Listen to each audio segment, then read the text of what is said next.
नमस्कार मित्रांनो शी पान कसं पुरतं ते पहा. हे पहा इथं शेळ्या दोन बांधल्या तर पिल्ले इथं खायले तर आणि इथं ज्वारी टाकली भिजवायलो म्हणजे कामं चालू, शेळ्या चारणं चालू, समदच चालू. तर मित्रांनो हे पहा आता बोकडे फिकडे समजे खात आहेत. हे पहा हे बकरे ते खात आहेत. अशा प्रकारे शेळीपालन जर केलं तर यशस्वी होऊ शकते. आणि समजात महत्त्वाचा प्रश्न म्हणजे की उन्हाळ्यात शेळीपालनात शेळ्याला खायला काय.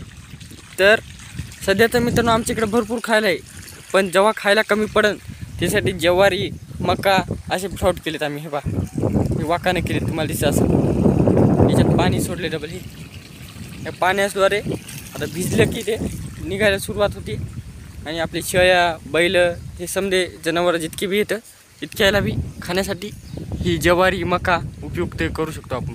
हे पहा आपले पिल्ली आहेत तिकडं, ते पिल्ली आता जरा जुरा खायला आहे शेळ्याला. सध्यात काही इतकी अडचण नाही, पण जेव्हा उन्हाळ्यात मे महिन्याच्या समोर पाणी कमी होते तेव्हा खायला लागते. तर शेळ्यांना खाण्यासाठी आपण हे केलेलं आहे,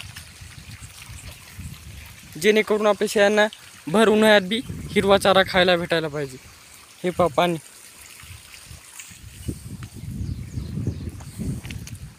हे अशा प्रकारे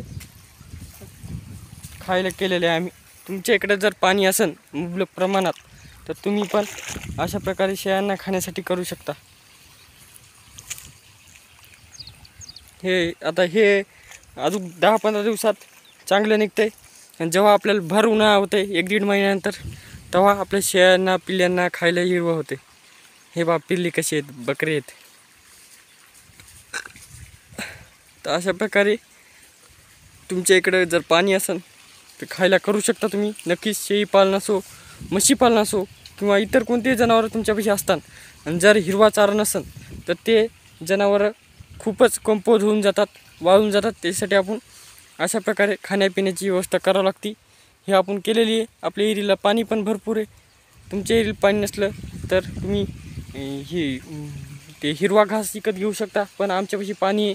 आम्ही हिरवा घास गव्हाची ज्वारीची अशी पिकं घेऊन पाणी उरलं तर आम्ही अशा प्रकारे गवत मका हे टाकीत असतो आणि शेळ्यांना खायला करीत असतो. तर मित्रांनो भेटूया नेक्स्ट व्हिडिओमध्ये. तेवढं धन्यवाद.